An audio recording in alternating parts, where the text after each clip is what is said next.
سلامونه او نیکی هیله ګرانو کتونکو په خیر راغلی پښتو کوکینګ ته. نن به مونږه تاسو ته کوفته یعنی قیمه سره د کریلو پخو د انار په اوبو کې. نو دا ویډیو در سره وګورئ د ډیر یو مزیدارو او خوندورو کریلو ترکیب به زده کړئ.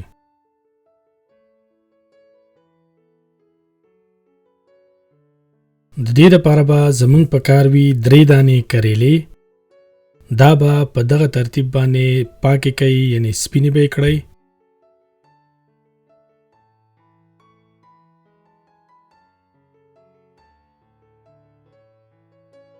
او په منځ باندې به په یو چاقو باندې دغه سی وسیری او دا دانې به تی وباسئ یعنی دا زړی به تی وباسئ او پاکې به کړئ.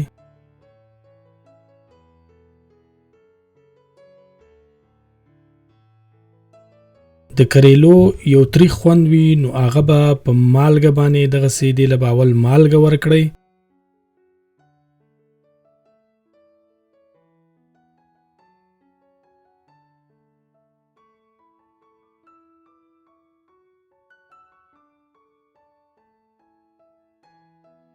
او بیا به په د پاسه دغه سي کورکمان ورواچوي چې ډیر خلک ورته زرچوبه هم وایي.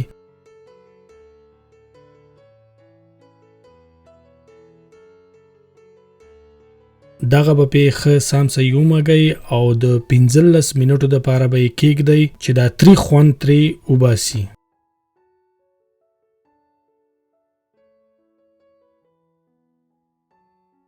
درې غټې قاشوغې غوړي به یو لوښي ته ورواچوئ او تاوده به یې کړئ.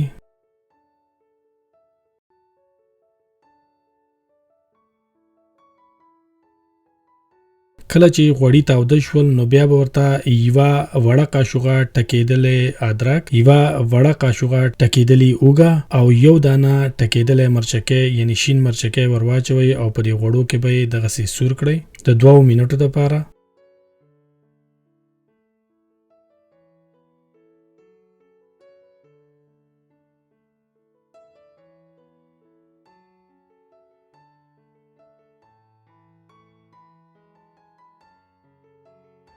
اوس به ورته یوه وړه قاشوغه مالګه، یوه وړه قاشوغه سور مرچکۍ، نیمه وړه قاشوغه د سور مرچکي پوډر، یوه وړه قاشوغه وچه دڼیا او یوه وړه قاشوغه د زیرې ورواچوئ او دا به پکې هم د 1-2 منټو دپاره سره کړئ چې مساله په دغه غوړو کې ونه سوځېږي. نو لږې غوندکې اوبه ورته هم وراچولی شئ.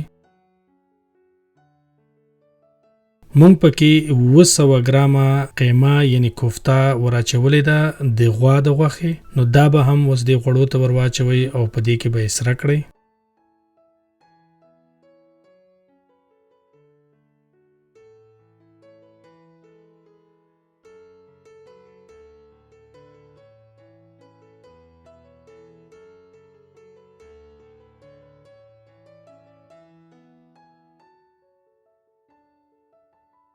سر به پې کېږدئ د 10 منټو دپاره.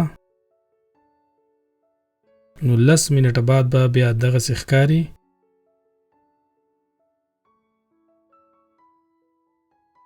ښه به یې وټکوئ چې دا د قیمې یعنی د کوفتې دا غوټې خلاصې شي او ټوله جدا جدا شي.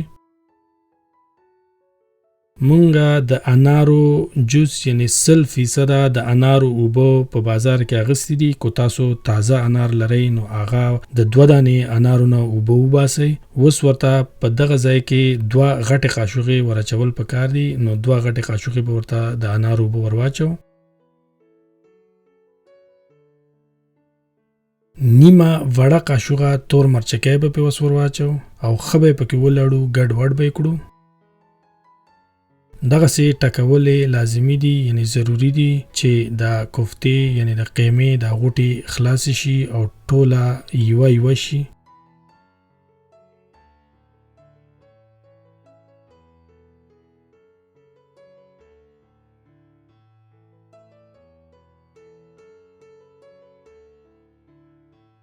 کله چې اوبه وچې کړلې نو بیا به یې دغسې راواخلو او په یو پلیټ قاب یعنی رکیبۍ کې ورواچو چې یخه شي دا قیمه.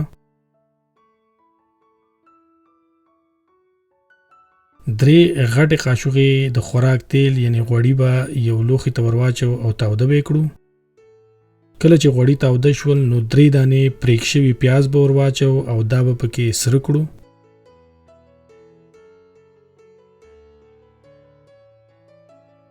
پیاز سره شول نو اوس به ورته نیمه قاشوغه ګرمه مساله، نیمه وړه قاشوغه د سور مرچکی پودر، نیمه وړه قاشوغه کورکمان او نیمه وړه قاشوغه مالګه ور واچو او دا به پکې هم سره کړو. هر کله چې مسالې سره کوي نو لږه غونته کې یعنی یو غټه قاشوغه اوبه هم ور سره واچوي چې و نسوځيږي درنه. کله چې اوبه یې وچ کړلې نو کولای شي چې لږه نوري اوبه ور واچوي او بیا پکې سره کړئ. کله چې مسالې سرې شولې نو نیمه پیاله د ټماټرو یعنی د رومیانو روب ور واچوي او دا به پکې هم سره کړئ. په دې قورمې پسې به اور کم کو او د کریلو کار به خلاص کړو. په کریلو باندې 15 منټه تیر شوي دي نو دا به ښه پاک وینځئ چې دا تری خوند تې لاړ شي.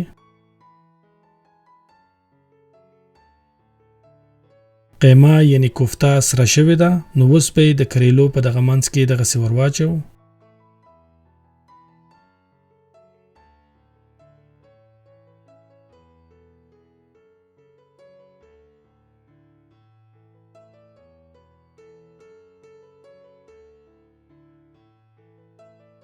کلم چې قیمه یعنی کوفته ور واچوله نو بیا به په کور کې ستاسو سره د ګنډلو یو تار وي نو په هغې باندې به یې وتړو چې دا قیمه یعنی کوفته د دې کریلې نه ونوځي په پخولو کې.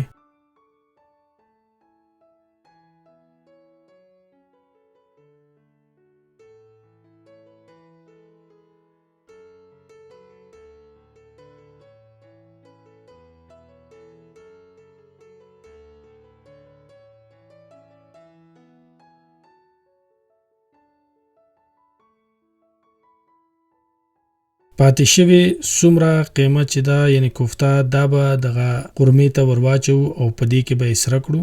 ښه د یو بل سره ولړئ چې ښه ګډوډ شي.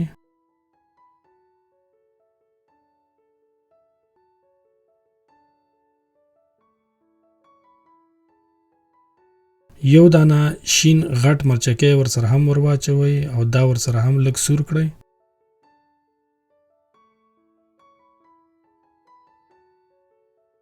د انار هغه اوبونه به اوس موږ 1.5 ملي لیټره د قیمې او د قورمې ته ور واچو او دا به پکې لږ ولړو.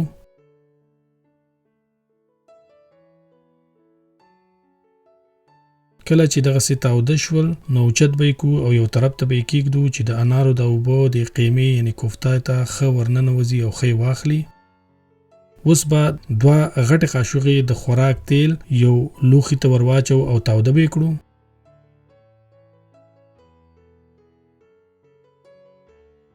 کرېلې به پکې کېږدو او ښې به یې پکې سرې کړو.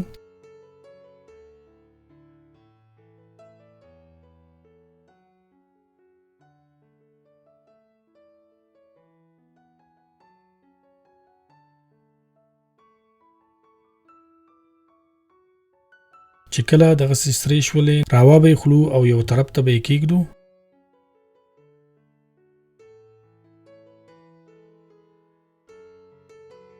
اوس به دغه قیمه بیا سره تاوده کړو.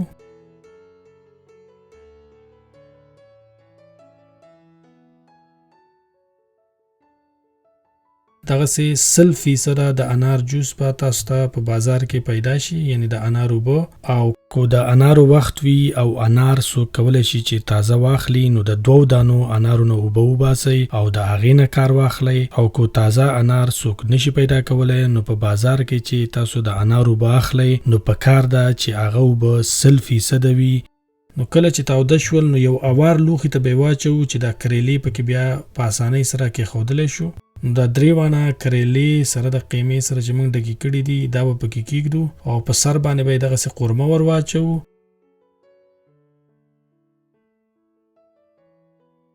او کولای شي چې تاسو په بل مخ باندې هم واړوي. نو په دې بل مخ باندې چې ور واړوي نو دا کومه قیمه یعنی کوفته چې په کریلې په منځ کې ده دا به هم ښه د انارو به واخلي او ښه به په دې کې پاخه شي. نو کلم چې ولړل او ګډ وډم کړل نو سر به پکې کېږدو او د 10 منټو لپاره به په تیز اور باندې پرېږدو.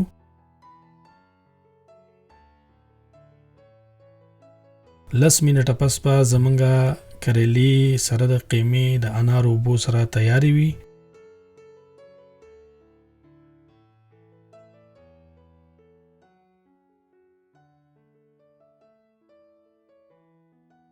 احتیاط وکړئ مخکې د خوړلو نه به د دینه د تار وباسو یعنی لري به کړو ته.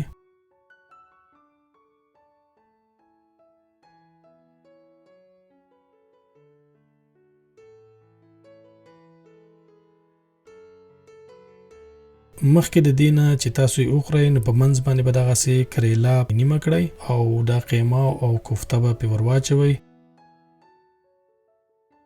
کو زمونږ دا ویډیو ستاسو خوښه شوی وي نو زمونږ د چینل سبسکرایبول در نه هیر نشي. د دې سره ستاسو نه اجازت غواړو. د الله په امان.